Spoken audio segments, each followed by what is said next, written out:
Hello, my name is Dr. Megan Stemple and I am an OBGYN with the Community Health Network.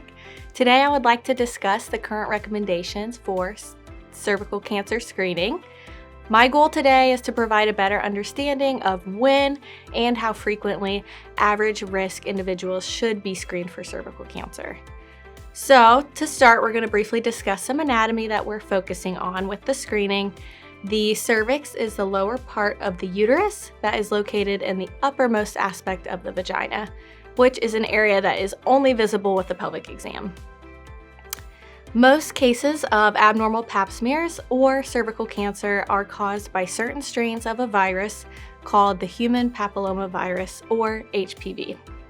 The HPV virus can cause changes to the cells of the cervix, which over time can progress to precancer and cancer. The HPV virus is a common sexually transmitted infection with many different subtypes and strains. Some of the strains are harmless and some of them are actually high risk and can cause cancer. The good news is that most healthy individuals, their immune system will clear the infection before serious changes can develop. However, it is very important to have regular visits with your gynecologist for yearly pelvic exams and regular pap smear screening. The HPV vaccine is another important tool in our field to help protect women from cervical cancer, and it's available for women ages 11 to 46 and is most effective when received before exposure to the virus, which is ideally given before the onset of intercourse. Average risk individuals with a cervix between the ages of 21 and 65 years of age should have regular cervical cancer screening. Keep in mind that cervical cancer screening is still recommended for individuals who have been vaccinated with the HPV vaccine. Okay, now let's discuss how we screen for cervical cancer. The first is with the Pap test. The Pap test is a simple procedure performed during a routine gynecologic pelvic exam, in which the cells from the cervix are gently collected and sent to the lab for analysis.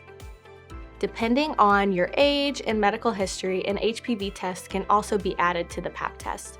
An abnormal Pap test or a positive HPV test does not necessarily mean you have cancer, but it could mean that you are at a higher risk. Your provider will likely recommend follow-up tests to ensure that the cells of the cervix do not progress to cancer over time.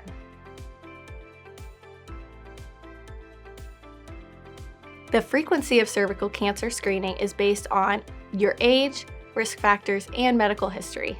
For most average risk individuals between the ages of 21 and 29, cervical cancer screening is performed every 3 years with a Pap test alone or co-testing with an HPV test. For those in the age range of 30 to 65, cervical cancer screening is recommended every 3 years with a Pap test alone or every 5 years with Pap and HPV, often referred to as co-testing. Cervical cancer screening is not required for average risk individuals after the age of 65. Finally, if the cervix has been surgically removed for benign indications, cervical cancer screening is no longer recommended, but you should always be sure to review your surgical history with your doctor to see if you fall into this category. As always, you should discuss your medical history and risk factors with your provider.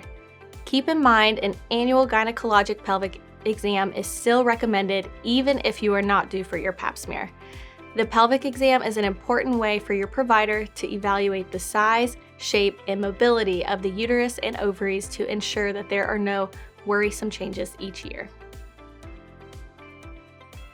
Cervical cancer is a serious disease, but it is preventable with the availability of the HPV vaccine and regular cervical cancer screening, with the Pap test or with the Pap and HPV test.